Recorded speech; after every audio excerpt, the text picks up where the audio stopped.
This video is not intended for kids. Cronus Network. Welcome, mortals, to this randomly wicked arrangement of geekery that I like to call Randotron.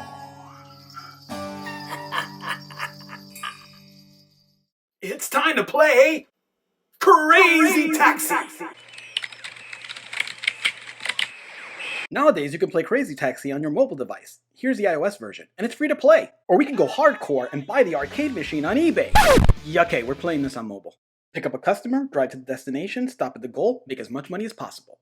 Simple enough, let's go! Alright, we're rolling now. Yep, first customer. Hop on in. Alrighty. Alright, the controls feel better than you would think, but it's not a controller. Mobile never is. Alright. Not too bad. Don't worry, I can't kill anyone.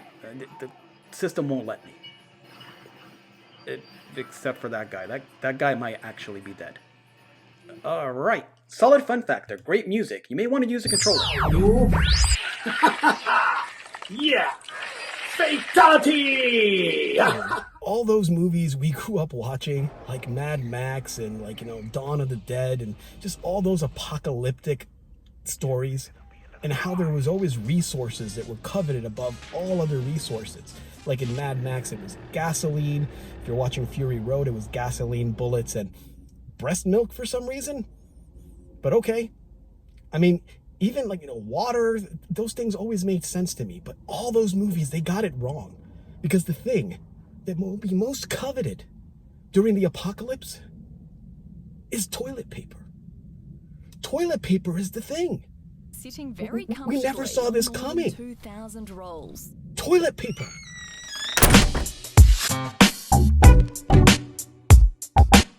Time to make like a gamer and raid this dungeon. I need goods. It would appear I've arrived a little late to this particular dungeon. It has been looted. All enemies have been driven. I hear the babies crying and the lamentation of the women. So toilet paper, I must skip the shredded wheat. Tallahassee would be proud. Yes! Beer is non-perishable. I have spoken. I got some of this. I got like one of those. I got two of these. I seriously can't believe this is happening. I mean, it's totally unbelievable. Angie destroys Brad's world. For some people, humor is a coping mechanism, but in all truth, this is really a sucky thing that's happening to the world. But on the bright side, at least I got to say something I've always wanted to say. When the nice lady who rang me up was done, she said, "Have a nice weekend," and I said, "Have a safe apocalypse." Hello, everyone! It's me, Gamer Gary, and I've been gaming all night again. It's okay. There's a quarantine. But I am wondering, what are you all playing? Let me know in the comments. Let's chat it up. Ha ha!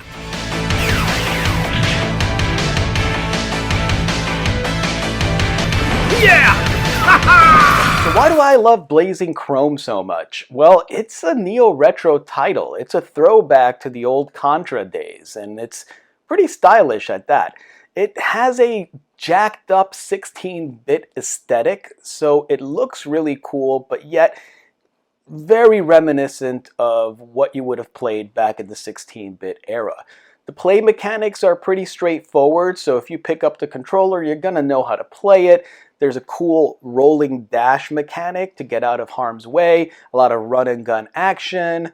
Unlike some of the older games in that genre, there is this kind of trope where if you pick up a weapon, the weapon you currently have goes away. That isn't the case here. It actually has a cool component in which you pick up weapons and it puts it onto a grid that you then can choose the weapon that you want in any particular instance. Now, you do lose the weapon that you currently are carrying when you die, but it adds this element of strategy to it where you can randomize kind of your experience by, oh, well, I'm fighting this boss and I don't have the weapon that I usually have, but I'm going to try to beat him with this weapon. Or you could strategize and try to plan to have a particular weapon, save it in case you get killed along the way, and then only access it when you get to the boss because you know that's the weapon you're going to need. So it creates a level of depth to it. Now, it's a difficult game. It has a very accessible difficulty scale so that you can actually arrange it so that it matches your proficiency, but it is a difficult game, so it is going to provide a challenge. It's really a lot of fun to play if you're into neo-retro titles and amped up 16-bit manifestations. Then you should probably give this game a try. I don't think you'll be disappointed. I think you'll be glad that you did. Me.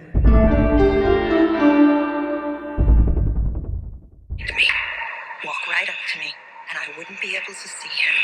Adrian is dead. He's not dead. I liked it!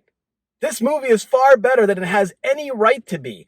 The critics are spot on. This thing is actually pretty good. As a horror movie, it hits the right notes. It's a good thriller. It's well crafted. There are a lot of moments that kind of really get to you and make you not so much jump. It's not a jump scare thing, but there are some what the moments for sure. Gabe, I would love to drop some context and give the viewers of the channel the lowdown. The Invisible Man is obviously a long-standing IP. It's a science fiction story by the legendary H.G. Wells. Originally serialized in Pearson's Weekly in 1897, it was published as a novel that same year. Of course, it's also a part of Universal Studios' pantheon of classic monsters. Universal Studios distributed this latest effort as well. This rendition is a contemporary telling of a classic tale. Well, in concept at least. This film has a women empowerment vibe about it and will likely focus on the heroine rather than on the Invisible Man himself. Am I right? That sounds about right, Gabe. Check the synopsis. After staging his own suicide, a crazed scientist manages to become invisible. He takes to stalking and terrorizing his ex-girlfriend. When the police refuse to believe her story, she decides to take matters into her own hands and fight back.